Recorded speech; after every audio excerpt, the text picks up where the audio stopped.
Hi everyone, my name is Sarah Beth, and I finally finished reading The Last of the Mohicans by James Cooper.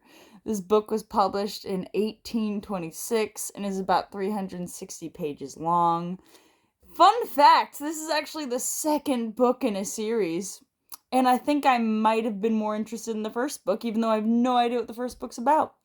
I assume it's about how Hawkeye, a Anglo-Saxon, got ingratiated with Mohicans, a dying tribe, and I feel like that's more interesting than what happens in this novel.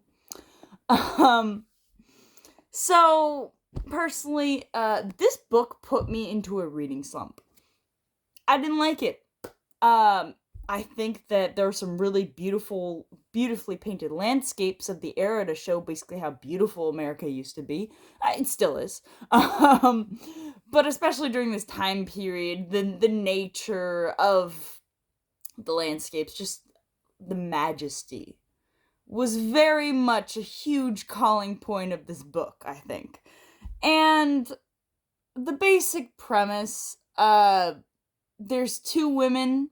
They are essentially army brats. Their father is a military commander, and they get kidnapped a lot by this warring Indian tribe. And some of the main players are obviously these two girls. One of them's a crybaby, the other one tries to be strong, but she's pretty much useless.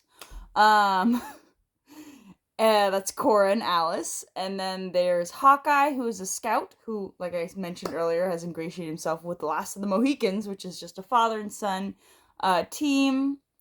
One's Uncas and the other one's Chillamuk. Please, I'm butchering the names, and I'm so sorry about that.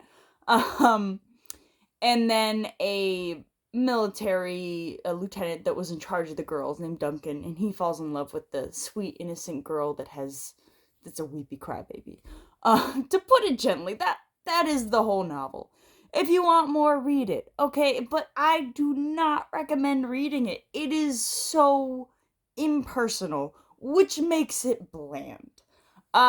Just if you've ever read medieval literature, such as like Romance of the Rose or King Arthur and his Knights of the Round Table, if you've read King Arthur, you'll know that most of that book is just different knights going up to other knights and saying, well, you're in front of me, so I'm gonna battle you now because, there's a maiden, she gave me a white handkerchief for a favor or something. So, and it's just like it happens over and over and over again. And it's the same thing with rescuing these two girls. I don't expect them to be military grade women, taking down these men of warfare. But I feel like I expected a personality. Maybe one that just gives them something. It was so hard to get through just because I didn't like any of the characters because they didn't really feel like characters. And also, I'm not gonna lie, one of the biggest reasons why I picked up this book years ago, this is one reason why I finished it and didn't DNF it, despite the fact it plunged me into a reading slump. I love the show MASH, and Hawkeye is named after one of the characters. And I just wanted to know why. And now that I've read the book, I don't get it. If anything is closer to Radar. Um, Sorry, that's a very inside MASH reference. No, not that even that inside. If you know MASH, you know it.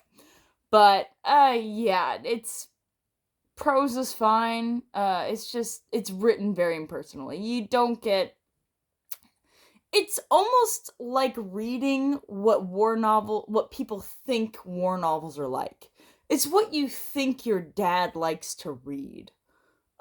Just empty and yet violence. Yeah, there's quite a bit of violence. I will say, if you are thinking that this will be a good representation of Native Americans, you are wrong. It basically treats them like savages. There's a lot of scalping. I think the biggest part of their character development is scalping. Even the Mohicans, which are the good guys in this book, no, they like to scalp other people. It's like, why would I even do anything if I can't take their scalps? And I go, I don't know. And then the other men are motivated just by the fact that there are women involved. Like, oh, we must keep them safe, which I understand, but at the same time, why put yourself in danger for people you don't know just because women are involved? This book was hard for me. I do not recommend. I think it does definitely display the majesty of the American landscape well. I think that's why it grew to prominence. I think there was a more interesting story to be told here, and it was not told. I don't know why this is a classic. I don't even know why it says it's a love story. That's what gets me even more confused. If you look on the back and it also, there's a lot of at the beginning of every chapter. There's a quote. Most of the time, it's Shakespeare. Some of the time, I understand why it's put at the beginning of the chapter. Most of the time, I feel like it was just filler. Someone just said, you know, who doesn't like Shakespeare? It's gonna give me some validity. Let's just throw Shakespeare in here. I really wish I liked this classic. I really wanted to. Mostly because of MASH, but still, I really wanted to like this, and I didn't.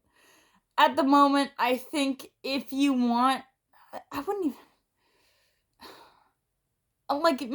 The most recent read that I would say is maybe along the lines of what you want to get when you read this would be Lonesome Dove. I quite enjoyed that book. I think that was a great representation of the American West, which is a different region, I understand, but it still included Native Americans, and the interpersonal relationships are so much better because this book is only 360 pages long and it took me weeks. And this is the only book I was reading, and I just didn't want to read it. I cannot express to you how long this book felt. I would reward myself with things just to get through a chapter. I should have DNF'd it. Please don't pick up this book. I mean, unless you really want to and are really fan of the Daniel Day-Lewis movie from the 90s, just skip it. Well, thanks for watching, and I hope you have a good one.